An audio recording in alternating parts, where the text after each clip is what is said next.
Hey everybody, welcome back to Holt Growers. I'm your host Timothy Holt, and today we're going to be talking about sweet sugar snap peas. I love them. I've loved them ever since I was a kid.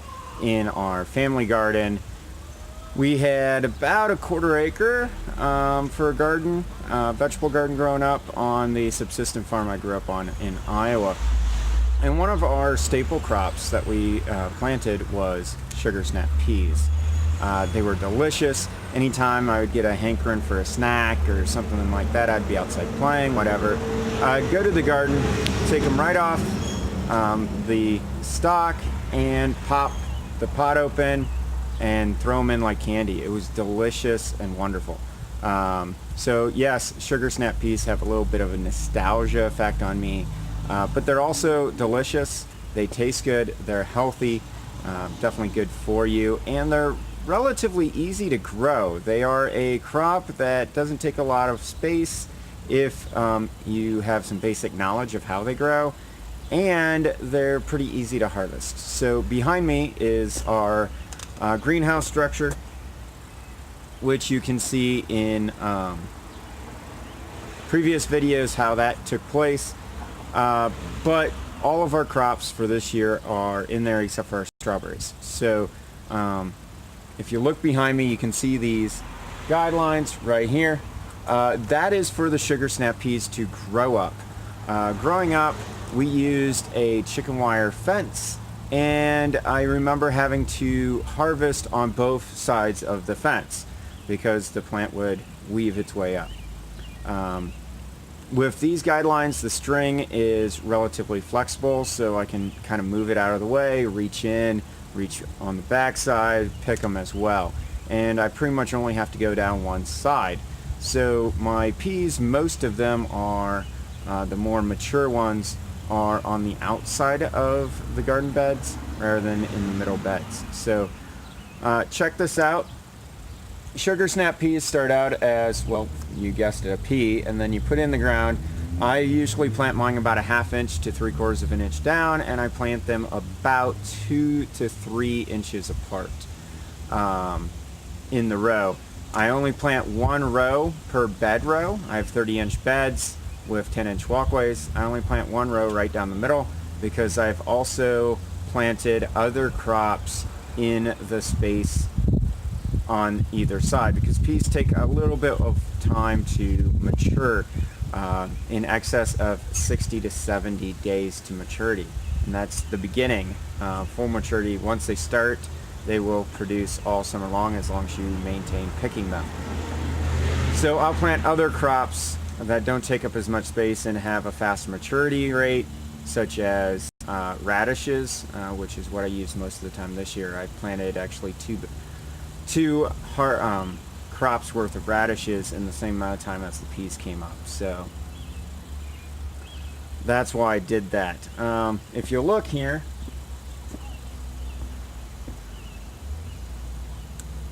pick one right here.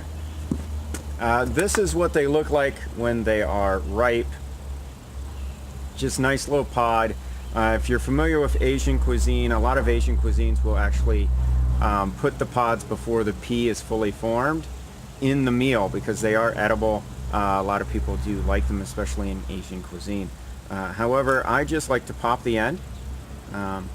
So this is the part that attaches to the plant, and then the end, I pop the end. And if they're ripe, it should just pop right open on that seam, and then you got a nice little pea inside. Delicious. If it is overripe, it will be woody, hard, crunchy. It won't taste very good. Another way you can tell if they're overripe is the pod itself will start to discolor. It will lose its nice bright green, dark green color, and start turning various shades of brown.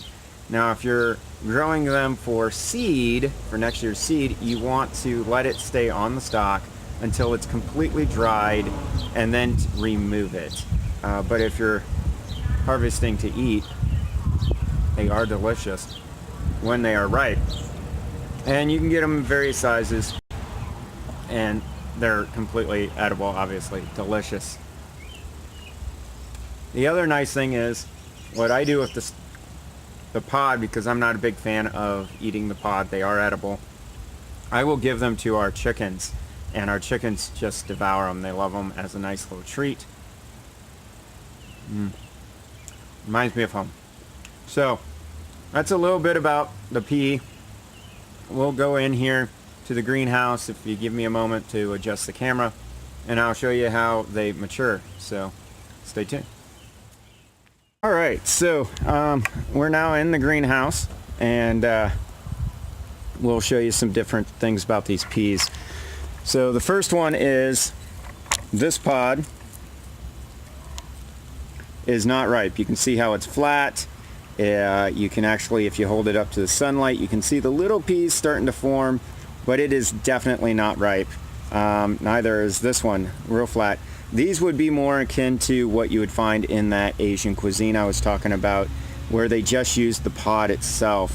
They're going to use a really young pod where the seed, the pea itself, is not fully formed. Now, legumes, that's what a pea is. It's in the legume family. So you're actually eating the seed of the plant, not technically a vegetable. But hey, details, right? Technical details. Generally speaking, though, most people consider a pea a vegetable, but they actually belong to the legume family of plants, and you're technically eating the seed of the plant when you eat the pea. Now this one down here is a little bit more formed. I don't know how well you can see it in the video there because of the sun refraction, but this one is fully formed, and you can see how it fattened out. And if we pop that open, we're going to get some nice seed in there. Not as big as the last pod, but the pod will actually fatten out before the seed fully forms,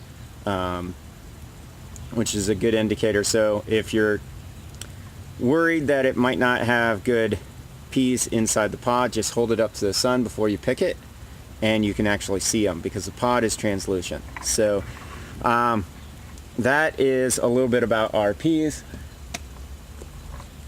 As I said before, they are absolutely delicious. Yummy. Thank you for watching. I hope you've enjoyed this video. Please give a like and subscribe. I try to download a new video every week, some point in time during the week. If there's a particular subject in backyard gardening or market farming you'd like me to cover, let me know in the comments. I will see what I can do for you. And as always, get out, grow something today, and may God richly bless you.